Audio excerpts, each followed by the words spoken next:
Kozhikode medical കോളേജിലെ മരുന്ന് പ്രതിസന്ധിയിൽ ഇന്ന് പ്രശ്നപരിഹാരമുണ്ടാകുമെന്ന് പ്രതീക്ഷിക്കുന്നതായി medical college superintendent doctor Sreejayan.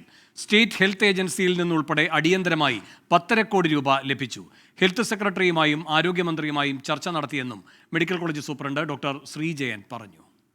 Kozhikode medical കോളേജിൽ മരുന്ന് വിതരണം നിലച്ചിട്ട് ഒരാഴ്ചയിലധികമായി. രോഗികൾ വലിയ ദുരിതത്തിലാണ്. ഈ ഘട്ടത്തിൽ മരുന്ന് വിതരണക്കാരുമായി ഇന്ന് മെഡിക്കൽ കോളേജ് സൂപ്രണ്ട് ചർച്ചയും നടത്തുന്നുണ്ട്. നമുക്കൊപ്പം Kozhikode medical college superintendent doctor Sreejayan ചേരുകയാണ്.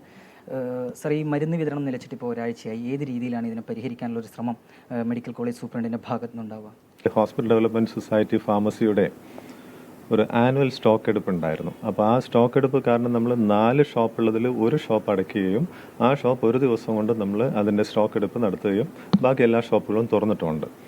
അതുകൂടാതെ ചില ഏരിയാസിലുള്ള ക്ഷാമം പരിഹരിക്കാനായിട്ട് നമ്മൾ മാക്സിമം ശ്രമം നടത്തിക്കൊണ്ടിരിക്കുകയാണ്. ഹെൽത്ത് സെക്രട്ടറി ആയിട്ടും മിനിസ്റ്ററുമായിട്ടും എല്ലാവരുമായിട്ടും സംസാരിച്ചിട്ടുണ്ട്. ഇമ്മീഡിയറ്റ് ആയിട്ട് ഒരു 50 ലക്ഷം രൂപ നമുക്ക് സാങ്ഷൻ ചെയ്തിട്ടുണ്ട്.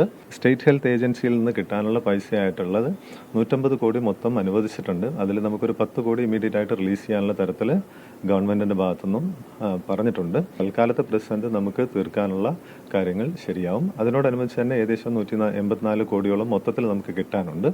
ആ പൈസ അടുത്ത ദിവസങ്ങളിലായിട്ട് വരാനുള്ള ശ്രമവും നമ്മൾ നടത്തുന്നുണ്ട്.